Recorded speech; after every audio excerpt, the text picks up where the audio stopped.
अस्सलाम वालेकुम। आज का हमारा टॉपिक है relational operator, chapter number 8, page number 184। The relational operator are used in condition to compare one expression with another. मतलब ये एक हमने अगर कोई कंडीशन लगानी है तो उसके लिए हम क्या यूज़ करते हैं, रिलेशनल ऑपरेटर यूज़ करते हैं। जैसे less than equal to, greater than equal to, less than, greater than. नीचे ये सिंबल पड़े हुए हैं कि following are the list of relational operator.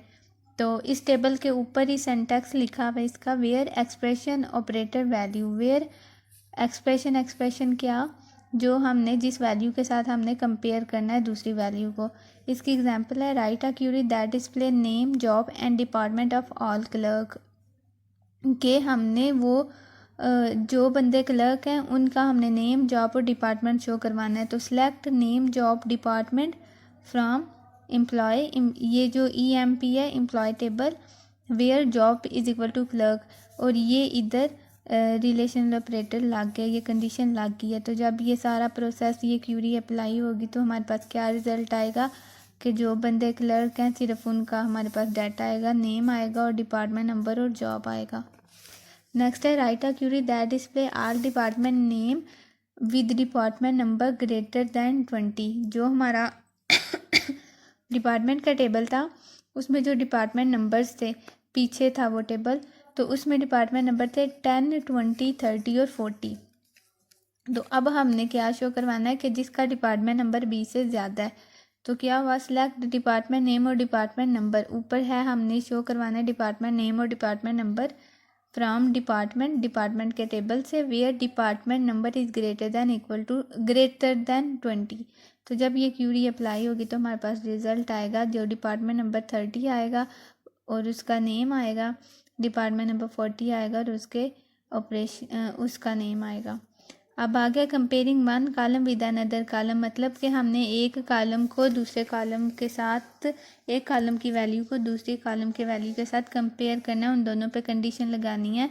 तो नीचे इसकी एग्जांपल है write a query that display those employee whose commission is greater than their salary. के हमने वो बंदे शो करवाने हैं कि जिनका कमीशन उनकी सैलरी से ज़्यादा है। तो उनका क्या क्या हमने शो करवाना है, सारे उनका डाटा शो करवाना है। तो हमने क्या किया, select employee name, E name, salary,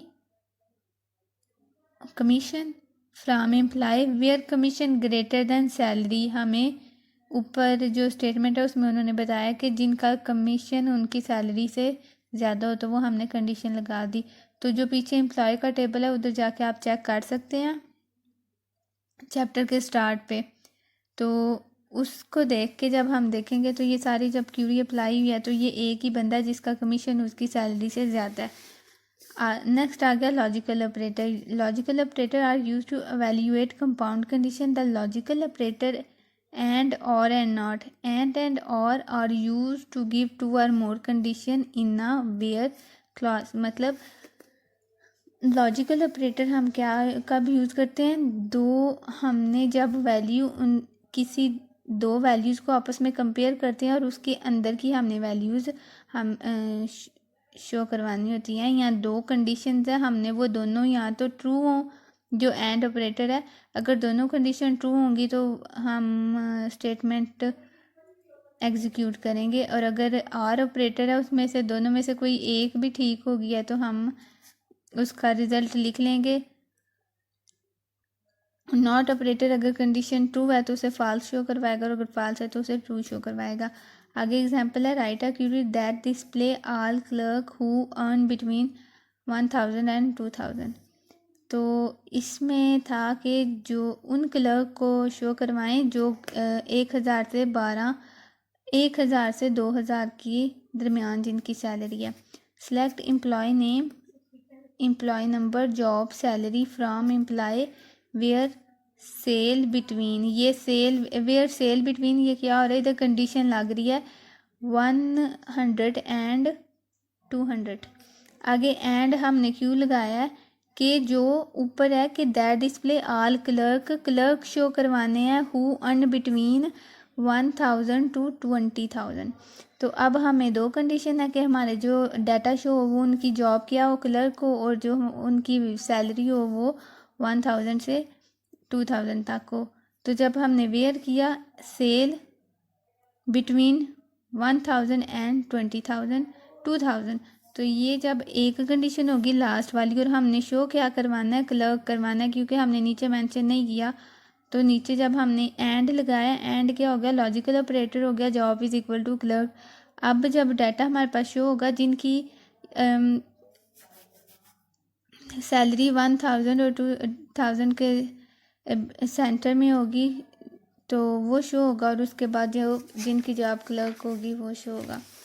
next है page number 186, example, right a query that display employees who are either clerk and or all employees who earn between 1000 and 20,000.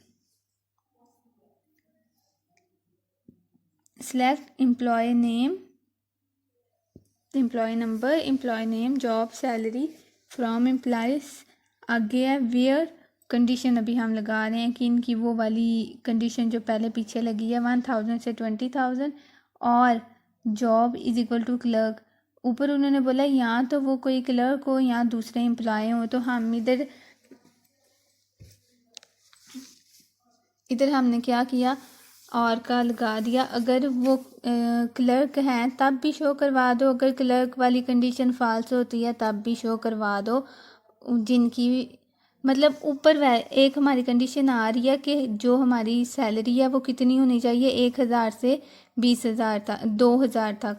और उसके बाद जो दूसरी कंडीशन आ रही है लॉजिकल ऑपरेटर के बाद, वो है कि job is equal to clerk. अब और आ रहा है इन दोनों के दरमियान, वेयर वाली स्टेटमेंट और वाली स्टेटमेंट, दोनों को हमने करना है कि दोनों में से कोई एक भी कंडीशन ट्रू होगी तो हमने जो भी आगे हमारे पास आ रहा है तो हमने शो करवा देना है। अब जैसे ऊपर वाली कंडीशन ट्रू है, लेकिन जो नीचे वाली है, मतलब एक आदमी है सेल्समैन है, उसकी सैलरी 1000 से 20,000 के सेंटर में है, दरमियान में है, तो लेकिन वो क्लर्क नहीं है, फिर भी उसका डाटा शो होगा क्योंकि हमने और ऑपरेटर लगाया हुआ है। नेक्स्ट एग्जाम्पल है, इसमें द एंड और operator can be combine in a logical expression, कि एंड और आर को हम इकट्ठा एक ही एक्सप्रेशन में लिख सकते हैं। If and or appear in same where clause all and perform first, जो एंड ऑपरेटर्स होंगे वो क्या होंगे, पहले परफॉर्म होंगे and then all operator perform. It mean that and has a high precedence than or. मतलब अगर हमने एक एग्जांपल लिखी है उधर हमने और भी यूज़, और लॉजिकल ऑल ऑपरेटर भी यूज़ करना है और एंड ऑपरेटर भी यूज़ करना है, तो क्या होगा, एंड ऑपरेटर हमारा पहले परफॉर्म होगा और ऑपरेटर हमारा बाद में।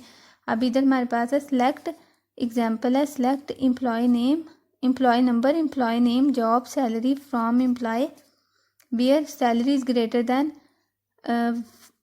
1500 and job is equal to manager or job is equal to salesman. अब जब वेयर वाली कंडीशन होगी वो ठीक है, उसके बाद जब एंड आया job is equal to manager, क्या हो, उसकी सैलरी 1500 से ज़्यादा हो और उसकी जॉब मैनेजर हो। अगर ये दोनों कंडीशन ट्रू होगी तो तब वो मैनेजर शो होगा। अगर ये है कि सैलरी इज़ इक्वल टू 1500 है लेकिन जो जॉब है वो मैनेजर की नहीं है, तो फिर और ऑपरेटर परफॉर्म होगा, तो फिर जो job is equal to salesman है तो वो वाली कंडीशन परफॉर्म होगी, तो फिर उसके बाद उसका आंसर आ जाएगा, सेल्समैन की सारी इन्फॉर्मेशन आ जाएगी। और जब ये आर ऑपरेटर परफॉर्म होगा तो ज़रूरी नहीं है कि सेल्समैन ही हो, उधर दूसरा भी कोई एम्प्लॉय हो सकता है। नेक्स्ट है write a query that display, next example, write a query that display all manager and salesman with salary over 1500।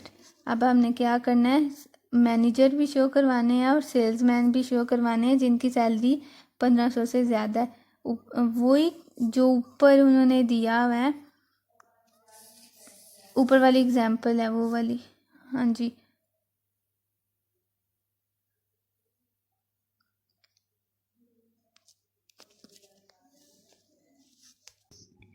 हाँ जी, इसमें है और आगे ब्रैकेट्स पैरेंथेसिस यूज़ हुई हुई है दोनों में। तो इसका क्या मतलब है कि पहले हम कौन सा ऑपरेटर यूज़ करेंगे, और ऑपरेटर यूज़ करेंगे। पहले हमने पैरेंथेसिस का करना है। ऊपर वाली कंडीशन चेक हुई, सैलरी ग्रेटर दैन 1500। नीचे जब हम आए तो वो क्या हुआ है, हमने कंडीशन चेक की, job is equal to manager or job is equal to salesman. And operator को अभी हमने इग्नोर किया, तो job is equal to salesman. जब ये दोनों कंडीशन, दोनों में से कोई एक, अगर मैनेजर है तब भी डाटा शो होगा, और अगर सेलमैन है तब भी डाटा शो होगा। और इसके बाद जो है एंड ऑपरेटर परफॉर्म होगा। आगे आ गया अदर्स ऑपरेटर, और अदर्स ऑपरेटर में आ जाता है बिटवीन ऑपरेटर। बिटवीन ऑपरेटर मतलब operator retrieves range of data between two values. जैसे वो हमने पीछे किया कि उसकी सैलरी 1000 से 2000 के सेंटर में होनी चाहिए, 2000 तक होनी चाहिए, इसी तरह ये भी है। तो इसका सिंटैक्स है, select column name from table name where column name between value 1 and value 2। तो ये कॉलम नेम क्या है जो हमने जिस कॉलम में लिया, बिटवीन क्या है, इधर ऑपरेटर है वैल्यू 1 एंड 2, जिन वैल्यूज़ को हमने आपस में कंपेयर करना है। नेक्स्ट है राइट अ क्यूरी। एग्जांपल है, write a query that display those employee, उन इम्प्लाई का डाटा शो करे हु सैलरीज, जिनकी सैलरी 1000 से 2000 के दरमियान में हो। तो वो वाले ही हमने जो पीछे क्यूरी लगाई है वही उसमें हम लगा देंगे वेयर सैलरी बिटवीन 1000 एंड 20,000। ठीक है, ये जब क्यूरी परफॉर्म होगी तो ये वाला रिजल्ट हमारे पास आ जाएगा। नेक्स्ट एग्जांपल है, write a query that display those employee whose salary is not between 100 and using not operator. Select, अब हमने किया सैलरी नॉट बिटवीन, मतलब अब हमने नॉट इधर क्यों लगाया कि अगर ये कंडीशन है तो उनका डाटा हमने नहीं शो करवाना उनकी। अब जो हमारे पास आया वह डाटा वो देख लें, 1000 से यहाँ तो कम है और 2000 से ज़्यादा। नेक्स्ट 188 पेज पे आगे इन ऑपरेटर है, is use to set for which value specified list, it can be use with any data type. हमने इसको एक स्पेसिफाई वैल्यू हमने ले लेनी होती है, उसको टेस्ट करना होता है। जैसे अगर मैं एम्प्लॉय के टेबल में से एम्प्लॉय नेम में से एक नेम मैं सिलेक्ट कर लेती हूँ कि इसका डाटा हमने चेक करना है, तो हम इन ऑपरेटर यूज़ करेंगे। इसकी एग्जांपल क्या होगी, write a query that display all employees who have one of three MGR numbers। ये जो नंबर्स उन्होंने बताए हुए हैं तो हमने क्या लिख दिया, MGR इन 8 9, ये तीनों नंबर हमने लिख दिए। अब हमने जो डाटा शो करवाना है उनका, ये जिनका ये नंबर है उन तीनों का डाटा सिर्फ इधर शो होगा। उन तीनों का नहीं, ये मे भी 1 नंबर 2 का भी हो सकता है, तो उन सब का डाटा इधर शो होगा। नेक्स्ट है like operator. The like operator is use to specify a search, मतलब लाइक ऑपरेटर को हम यूज़ करते हैं किसी अपने डाटा में से वैल्यूज़ को सर्च करने के लिए। इसके लिए 2 सिंबल यूज़ होते हैं। परसेंट साइन का ये सिंबल यूज़ होता है कि हमारा जो डाटा है वो क्या है, the percent sign symbol represent any sequence of 0 और मोर करेक्टर, कि हमारे जो है हमने वो रिप्रेजेंट कर रहा है कि हमारे जो वैल्यू है वो या 0 नहीं है और जो ज़्यादा करेक्टर्स पे मुश्तमिल है, और जो नीचे लाइन है वो रिप्रेजेंट करती है सिंगल करेक्टर को। उसको हम क्यों करते हैं कि हमने सिर्फ एक, अगर हम किसी दूसरे वर्ड को तलाश करना चाहते हैं तो हम ये लाइन लिख के और जो हमने वर्ड तलाश करना है, सर्च करना है, वो हम लिख देंगे। तो क्या आ गया, जो ऊपर वाला है वो ज़्यादा सारी वैल्यूज़ के साथ उसका काम करता है जो परसेंट साइन है, और जो नीचे वाला है वो सिर्फ एक सिंगल करैक्टर को शो करता है। उसके बाद सिंटैक्स है, select column from table where column like pattern. Like pattern क्या है, जो हमारा लाइक ऑपरेटर है। फर्स्ट वाला राइट अ क्यूरी 189 पर, write a query that display all employee who name start with S, के हमने उनके नेम शो करवाने जिनका नाम एस से स्टार्ट होता है। हमने सारा लिखा, सिलेक्ट नेम फ्रॉम एम्प्लॉय का table where E name like S percent sign, मतलब हमने क्या किया, डिफरेंट इंटीजर्स को शो करवा सकता है ये, कि ज़रूरी नहीं है कि हमने जो एक एस से नेम आ रहे हैं 2 3 आ रहे हैं तो हमने 2 3 ही वो शो करवाएंगे ना। अगर हमने करना है कि हमने सिर्फ स्मिथ का करवाना है तो हम इधर दूसरा ऑपरेटर यूज़ करेंगे। ये पर्सन साइन का मतलब कि हमारे पास जितने भी ऐसे नेम आ रहे हैं वो सारे शो हो जाएं। उसके बाद है write the query that display employee who name consist of 4 characters. अब हमने ये जो नीचे एक लाइन लग रही है ना, ये बेसिकली ये एक लाइन नहीं है, ये 4 लाइंस हैं। तो जब ये हमने लगाया तो जब ये 4 लाइनें लगी हैं, इसका मतलब आ गया कि हमारे पास जो चार करैक्टर्स पे मुश्तमिल वर्ड है वो शो हो जाएगा। और आगे वाला कि जिसका थर्ड करैक्टर कौन सा हो, ए हो, तो इम्प्लाई टेबल में से ई नेम वो डिस्प्ले होगा जिसका थर्ड करैक्टर ए होगा। I hope you understood today's lesson. अगर आपकी कोई क्यूरीज हैं तो आप लोग कमेंट्स करके मुझसे पूछ सकते हो।